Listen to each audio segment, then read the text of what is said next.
Maybe socialism will finally work this time around with Zoran Mamdani and AOC whispering sweet nothings into his ear. Because it's not like socialism hasn't failed miserably every time it's been experimented with, particularly in places like Cuba, where my family is from, and all these political prisoners, some who've been killed by the Castro regime for just speaking out, not because they were committing any real crimes, thanks to Fidel Castro's brand of socialism. Maybe Zoran Mamdani's brand of socialism, it's going to nail it out the park, out of Yankee Stadium. And it's hard to not be angry. I used to live in New York City, and I'm wearing this shirt, my New York Yankees jersey, in honor of New York City. And I do not want to see New York City fail.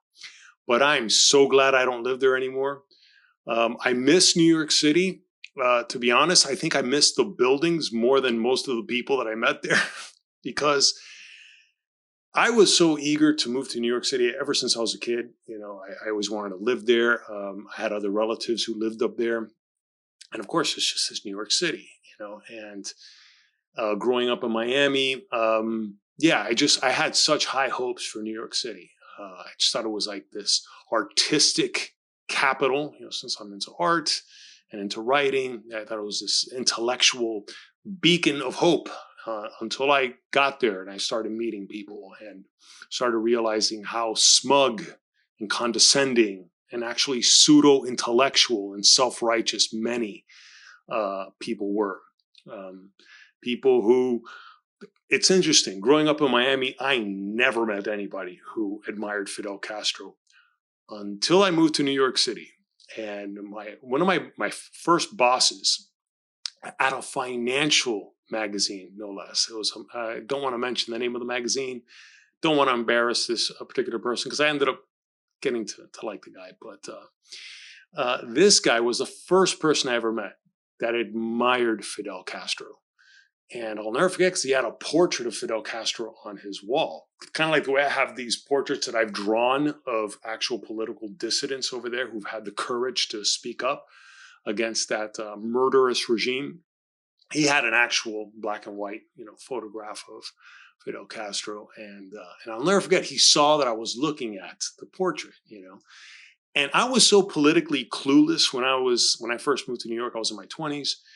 And I was like, isn't that the guy that my family and everybody in Miami hates? Like, I was so clueless. I knew the name Fidel Castro, but I still didn't place the name with the face and stuff. And then he followed my gaze and he's like, oh, that's right. You're a Cuban from Miami, right? You have no idea what this man has done for your people. And he wasn't really British, actually. He was from South America. I'm not going to give away the country he was from, but he grew up in London in a boarding school. And that's the class of people that you meet that seem to like socialism. People who work 6-figure jobs or more, live very well, okay, off the corporate dime.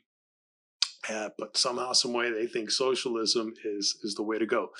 And it was interesting, the amount of other, not that I'm knocking British people. I lived in London too, and I loved it over there. But it was amazing how many British folk just admired Fidel Castro because they would travel there. And before I got to go to Cuba myself and see it, I remember being talked down to by people who thought they knew more about what my family went through than my own family, And one of them actually gave me a copy of the Motorcycle Diaries from Che Guevara. And like, you need to read this. You need to understand what he's done for your people. I think it's the same thing. The for your people, like patting you on the head. And that's what I really disliked about a lot of people. Not everyone in New York City, but there was a lot of people like that in New York City. They really think they know what's best for others. And well, they're about to find out, I guess. At least anybody who voted for Mamdani, I guess they're going to really put that saying to the test. You get the government that you deserve. People get the government they deserve, and they're about to find out.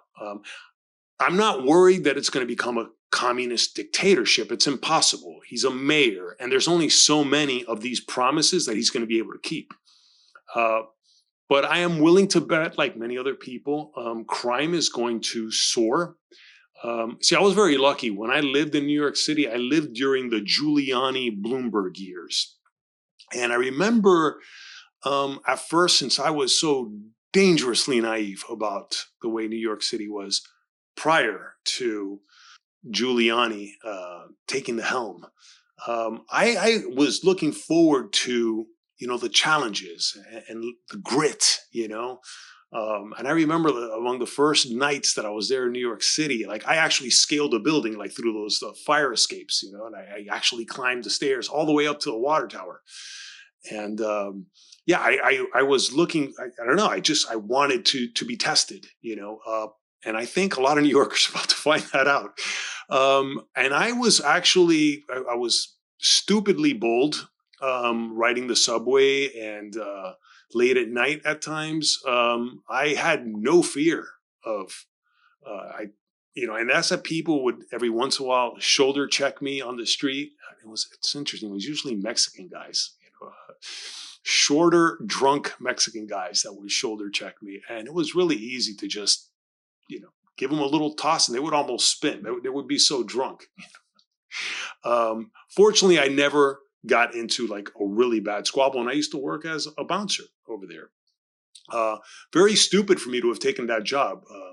The amount of bouncers that ended up getting killed during the time that I was working, like during the last few months, and I ended up in the hospital too. I'm in no way, shape, or form bragging about being a tough guy. I ended up in the hospital one night. At least it was a fight with 3 guys. Okay, but so I know what it's like to rough it up in the streets of New York, and as an adult, not as a kid, and doing it in order to pay my rent. So, and that's the thing that I understand about how Zoran Mamdani became mayor, because there's a lot of frustration. There's a lot of economic inequality, and not just throughout New York City, throughout the rest of the United States. And it is a real shame how many people just do not understand economics and basic economics.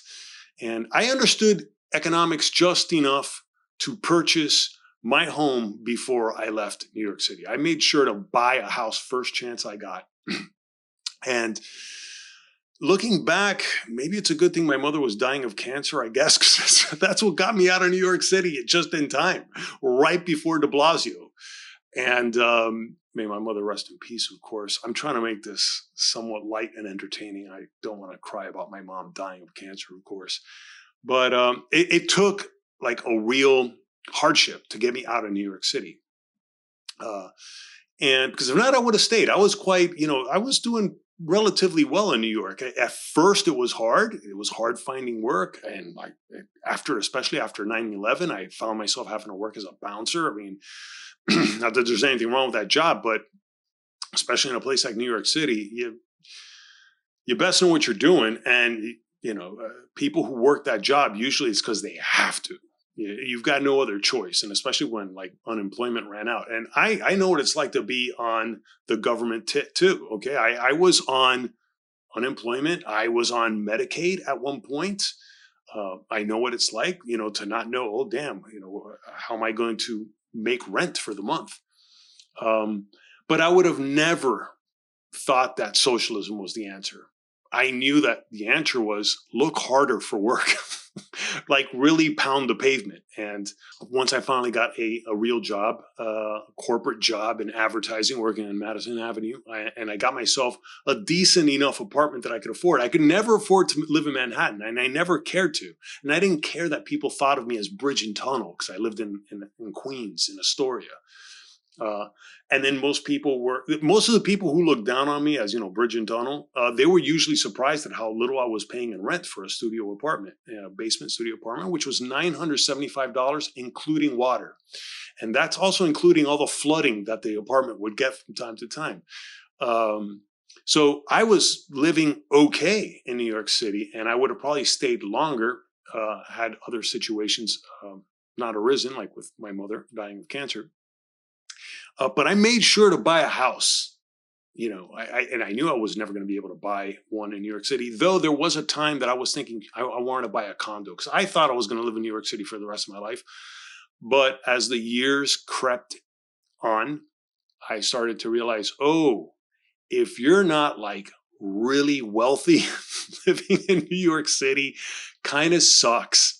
Even if you've got like a rent controlled apartment, which is, part of what it's interesting. The rent controlled apartments are creating a lot of the inequality that Mamdani thinks he's going to correct by making more rent controlled apartment rent freezes on apartments. You're using the very same tactic that created the economic inequality to remedy the problem. So we'll see. Look, I'm no economist. All I can say is I lived in New York City. I experienced it. My family lived through a socialist experiment as well, but one that took over the entire island of Cuba like a cancer and turned it into a socialist tropical gulag that to this day, we still have some relatives over there that are scraping by, and it's not the embargo, you bunch of idiots. It's not the US embargo that's keeping the Cuban people down. Because as someone who every once in a while, when I try to help family in Cuba, they get their food and their medicines next day. If there is such a shortage and such a scarcity of goods in Cuba that they have to ration things, and what a lot of these people don't understand is even though they think it's the US embargo that is keeping Cubans without food and without medicines. No, it's the military regime that if you pay them the right price, your relatives get the food and the medicines the next day. And that's only possible when you have a murderous regime hoarding all the goods. But then you have enough journalists out there that misrepresent or just probably don't even understand the situation in Cuba. And that's why they keep blaming it on the embargo to this day.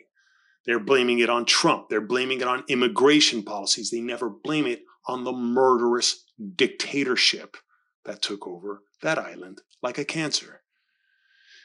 Hopefully, well, I know that cannot happen to New York City. Yeah, there's only so much damage that Mamdani can do. And we'll see. We'll see just how much damage he's about to do. And he's taken quite a few lessons from de Blasio and from Eric Adams as well, I believe. Well, him and Eric Adams were at least butting heads. I think Eric Adams, I don't know much about him. I didn't follow his mayorship. But I know it wasn't good. It got down to some pretty bad choices.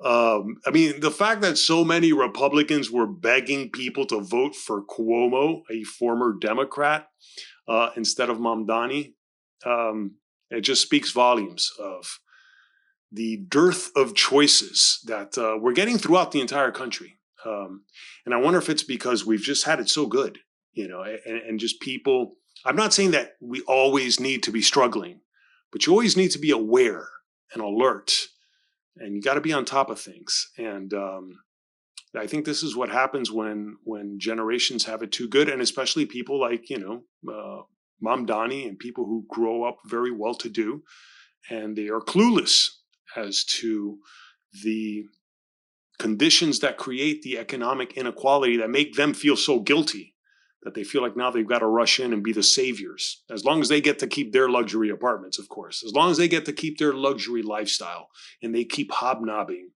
in their upper elite classes, they can always throw crumbs down to the other people. We'll see. We'll see what happens with New York. I don't want to see it get any worse than I've been reading about and been hearing from people who I do still appreciate that still live up in New York. I still... it's not like I ended up disliking every New Yorker, of course not. But I'm just glad I don't live there anymore. I'm glad I don't have to put up with that crap. And the people who vote for it. I was going to get into those types of people like Cynthia Nixon from Sex and the City, which I loved Sex and the City. That was a great show. I want to give her the benefit of the doubt that she does truly feel for the downtrodden beneath her. But you're not doing people any favors by ushering in someone like Mamdani because you feel guilty about being white and privileged, and you think that someone of color, of Muslim, needs to come in and save the day. And that's the way so many people there think. Yeah, from what I remember, especially once I got corporate jobs. That's where you meet those people. When I was struggling and working like the lower end jobs, working at bars and stuff like that, that's where I met most of kind of cool people. Other than some of the, I guess you could say there were some trust fund kids. I remember I never understood that term trust fund kids until I lived in New York. And then you start realizing you're like, no, that guy actually, he's got money. He doesn't need to live like this. I was like, why is he doing it then? Why does he live in such a crappy apartment? Because he can afford to. It's crazy. It's crazy. The way people want to play up poverty up in places like New York City. It's not just there, of course. I remember that in London too.